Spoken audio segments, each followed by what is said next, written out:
Welcome to Introduction to Statistics. This is one of 3 videos where we're going to be talking about and making sense of the standard deviation. In this video, we're going to be talking about the range rule of thumb. In the second video, we're going to be talking about the empirical rule, which applies only to bell-shaped distributions. And then in the third video, we're going to be talking about Chebyshev's theorem, which applies to any shaped distribution. So before we talk about the range rule of thumb, let's consider this situation. So say we know that the mean number of chips in a Chip Ahoy cookie is 24. Two questions. Would a cookie with 50 chips be unusual? And would a cookie with 4 chips be unusual? So hopefully you answered yes to both of these. And here's a rationale. So a 50 chip cookie is more than double 24 chips, which is what we expect. So around 24 is what we'd expect to find. So this would be unusually high. A 4 chips is unusually low, right? We expect around 24 and we get a 4 chip cookie. We've been cheated, right? So it's unusually low. So now the next question is, where do we draw the line? Where do we draw the line of being too low and being too high? The range rule of thumb is one way we can use to draw the line. So according to the range rule of thumb, the minimum usual value is the mean minus 2 times the standard deviation. And the maximum usual value is the mean plus 2 standard deviations. So we think in terms of a number line. If we have the mean in the middle, then the maximum usual would be 2 standard deviations to the right, right? The mean plus 2 standard deviation would be 2 standard deviations to the right. And then the minimum usual would be 2 standard deviations to the left.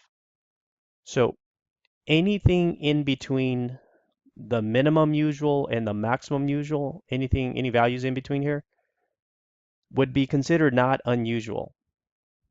In other words, those are our usual values, or sometimes you may hear it referred to as ordinary values or expected values.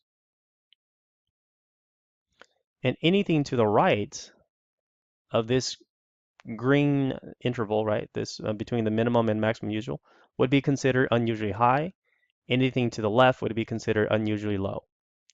So let's go back to our cookie example. So we have cookies with an average number of chips of 24 chips, and then standard deviation of 3 chips.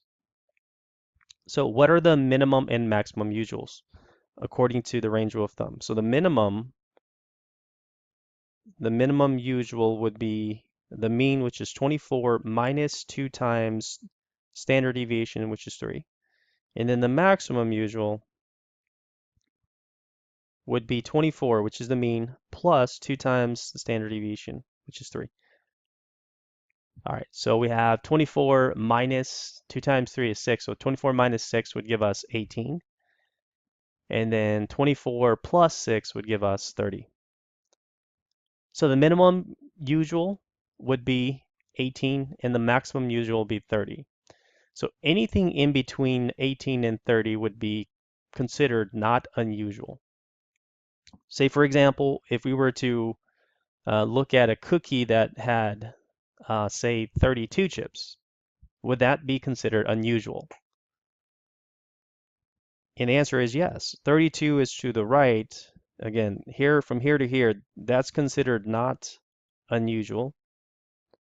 A cookie with 32 chips would be considered unusually high. What about a cookie with, say, I don't know, 28 chips? That would be considered not unusual, right? And then a cookie with, say, 15 chips would be considered unusually low. All right, so hopefully that made sense to you guys. Again, as always, if you have any questions, feel free to shoot me an email.